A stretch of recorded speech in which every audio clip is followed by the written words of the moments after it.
S.H Figuarts Dragon Ball Z Jiece was released on the 22nd of November here in Japan as a Bandai Premium Web Exclusive and retails for 6,000 yen or roughly $60 US.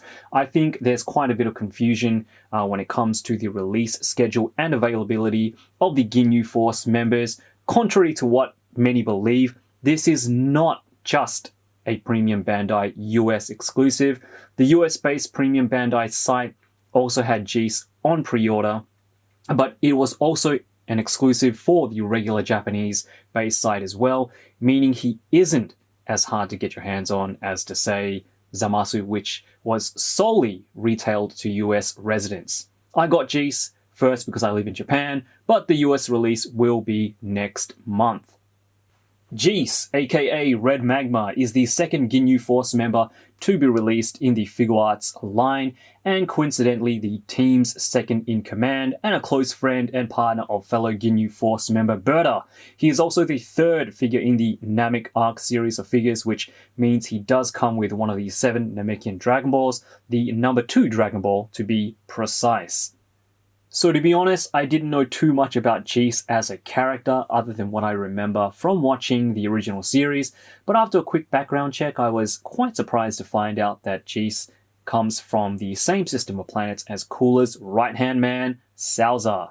Furthermore, Jiece used to be a baseball pitcher in the Galactic Little Leagues, which I guess is the inspiration for his signature move, the Crusher Ball, which I guess really is kind of irrelevant when it comes down to the figure, but definitely makes me appreciate the character and its design elements just that little bit more, having that bit of knowledge.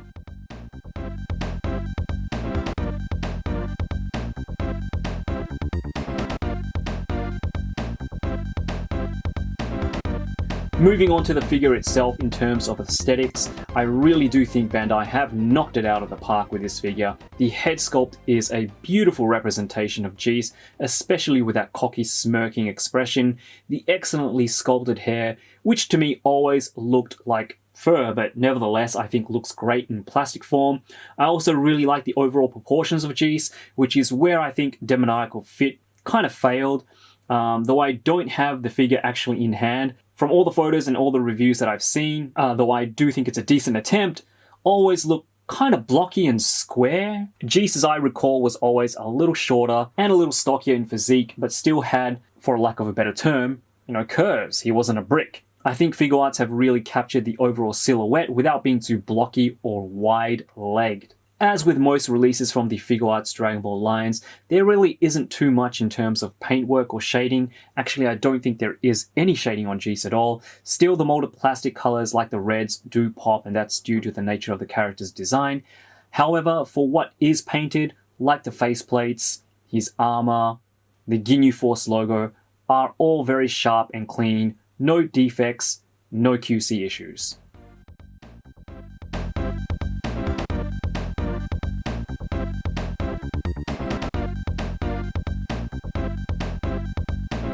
So like Captain Ginyu, Jiece has some really good articulation, as he should because he is part of the Ginyu Force, and the Ginyu Force is of course known for striking very unusual, very dynamic poses, and the only thing that kind of weighs this figure down in terms of articulation literally is this huge cape of hair, his mullet, which is articulated and you can move it up and down because it is on a hinge ball joint, but because it is one solid piece of plastic, it does make Jiece top heavy, just like Super Saiyan 3 Goku. Yes, he does have some balancing issues. You can have Jiece standing up here like I have him right now in a vanilla pose, but it does just take that, that little bit more effort to get him in these poses. You can have Jiece posed up with other figures, you're about to take a photo, you nudge the table or you bump a figure in the wrong way, and he'll fall over a lot easier than, every other figure. And that's because of this solid piece. So what can Bandai do to rectify this? Well, I've heard this from a lot of reviewers and, obviously a lot of collectors as well, that, maybe make this piece here, or his hair, hollow. And I'm not sure, how much that would help but it would make him a little bit less heavy. It would be a little bit less, there wouldn't be as much stress on the joints, on his neck and his torso. So I think it's something that, you know, Bandai might want to have a look into, because as I said, it does take a lot more effort to get Jiece into, you know, what shouldn't be such a difficult task when you're posing him around. But moving on to his articulation first, Jiece's head, he does move his head left and right. The head does get in the way and it does hit the shoulder pads. He can move his head up and down. And as I mentioned before, his hair is on a ball hinge, so it can move up and down too. And it does have a little bit of side-to-side tilt, but it's, you know, not too much. The head is on a ball joint, and his neck is a separate piece as well, so you do get quite a good range of motion there in his head. The shoulder pads, like every other armored character, the shoulder pads are on a hinge, so you can get his shoulders to move out a little bit past 90 degrees.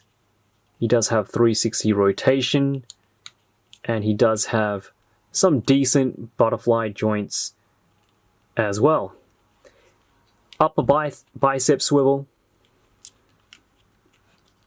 double jointed elbows, and of course you do have wrist swivel and hinges as well. Moving on to the torso articulation, Jiece can crunch forward very far. Excellent ab crunch there. And he can move his, or he can crunch back that much. He does have left and right rotation, but it is really tight and kind of squeaky, so I don't want to push that too far. And he can move, he can tilt side to side as well. Again, the joints are a little bit tight, so do be careful. He does have waist rotation as well. Moving on to the legs, Jiece can do the splits front and back perfectly. Side to side splits quite far as well. He does have upper thigh swivel, double jointed knees, moves up and down at the feet, toe joint articulation, and he does have slight ankle pivot. It's not great, it's hardly there, but it's better than nothing. So all in all, fantastic articulation. They could have improved the articulation on the feet. I'm always suggesting that Bandai try and find a better way to get more ankle pivot with their figures. But yeah, overall, pretty decent articulation, and you can definitely get Jiece into some really dynamic poses.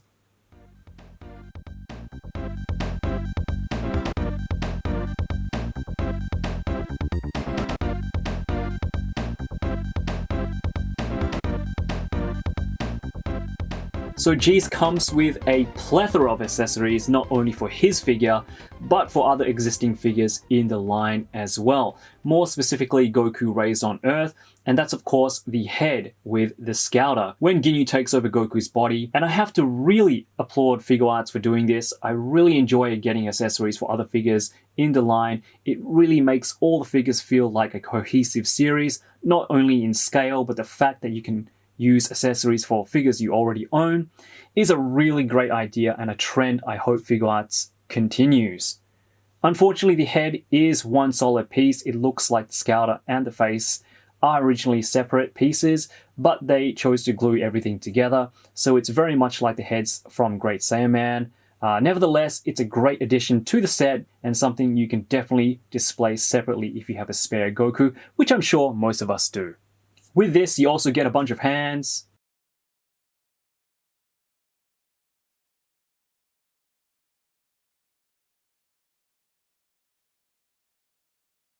4 interchangeable faceplates, an additional left hand for the Scouter briefcase, and the Scouter briefcase itself, which is pretty simple. It's a solid green plastic molded piece with some detail here at the front. Unfortunately, I think this is a missed opportunity by Bandai. I really do wish it would have opened up so you could at least put some of these Scouters from other figures like Vegeta into it. I think it would have made for a nice display piece, even if you're using it without Jiece, or something that you could have used in some photo shoots, but you know, it's unfortunate. It is what it is. Jiece also comes with an additional back armor plate, which has a peg hole attachment, so you can have a flight stand attached to Jiece's back. That'll help him, I guess, hold up all that extra weight, or have Jiece in a flying pose. Talk about a lot of accessories. We also get an extra set of interchangeable shoulder armor pieces that you can swap out with the regular shoulder armor pieces, and that's for when you have Jiece in his signature pose, or when you have his arms all the way up. It gives that illusion that the armor and the shoulder pads are one piece. Usually when you have the regular shoulder pads on, when you have Jiece's arms all the way up, there's a gap in between. So when you have all the Ginyu Force all together and they're doing their signature poses, it makes for, you know, a nice silhouette, and it looks pretty cool. But to be honest, I did have a little bit of trouble swapping out the shoulder pads. It is a little bit tedious, and it is a little bit tough to get those shoulder pads out. So I don't see myself using these pieces too much. I'll probably swap them out once and have all the Ginyu Force pose up together, and then probably put the regular shoulder pads back on again. And I'm glad that they did think about doing this for Jiece, as it is something that is iconic to the character. Woohoo! We get an effect piece this time. Yes, Jiece does come with his signature move, the Crusher Ball, which can attach to a clear plastic attachment that hooks onto his wrist. It works much like Frieza's Death Ball, but I did have a little bit of trouble actually plugging the ball joint end to the actual effect piece. You might want to, I guess, loosen it up or soften it up with some warm water, and it shouldn't be much of a hassle after that. I'd leave it in a little bit just to stretch out the effect piece a bit, so you don't have any further trouble plugging it in and out after you take it off. But it's a cool little effect piece, and I'm really glad that they included it with this figure.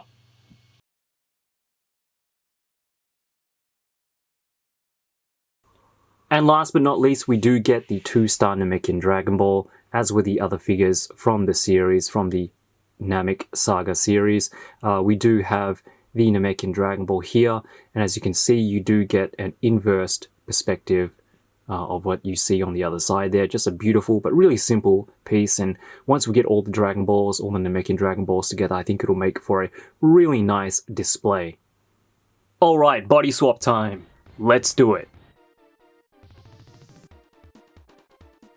With Super Saiyan Trunks' body, unfortunately the ball peg is way too big and won't actually fit without some kind of customization. Still, I wanted to show you guys what it would look like with a Goku Scouter head and some Saiyan body armor, and I think it looks fantastic. I think out of all the bodies I have lined up here, this looks the best, and kind of makes you wonder, you know, what if Ginyu won and Goku, you know, stayed in Ginyu's body?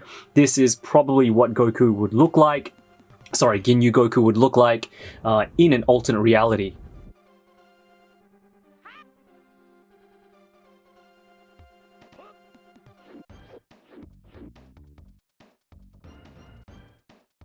And last but not least, we have the Goku Black body. This is the demoniacal fit version of Goku Black, but it will fit the regular S.H Figuarts Goku Black as well. And I think this actually looks pretty awesome as well. With the Scouter and the menacing looking, evil looking head, I think this looks fantastic. Really has me hoping that Bandai will someday make us a Figuarts Turles.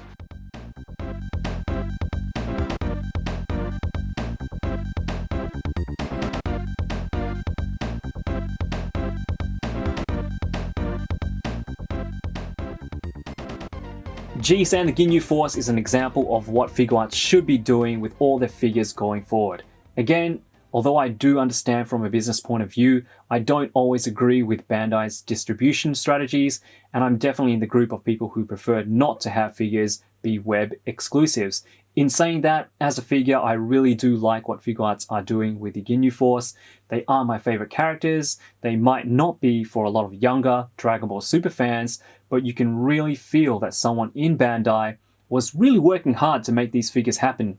It really wouldn't surprise me if someone in the marketing or production department were fans of the Ginyu Force. They did their research, the accessories are fun, they were made with a whole series in mind, and again, that's what I think Bandai should be going for, including little accessories that you can use with other figures so you can enjoy the line as a whole. Jiece and Captain Ginyu are just straight up really great figures with great accessories, excellent articulation, and spot-on sculpt work. Yes, there are a few things I would have liked Bandai to improve on. The Scout briefcase, again, not being able to open, I think is a missed opportunity. The slightly loose torso joint, which directly correlates with the heavy hairpiece, are things I think, if worked on, could have made this figure even better than it already is. 2021 looks to be an exciting year for releases, and I'm really looking forward to the rest of the Ginyu Force, as well as what Bandai has in store for the first half of the year. If you are a fan of the Namek arc, and if you do plan on completing the Ginyu Force, then this is a no-brainer. You'll definitely want to add Jiece to your collection. Alright guys, that's it for this review. I hope you enjoyed the video. As always, thank you so much for watching. You guys are the best. Hope you all had a wonderful holiday break. Only a few days of 2020 left, so do take care of yourselves, and I'll be seeing you all very soon. Yoroshiku!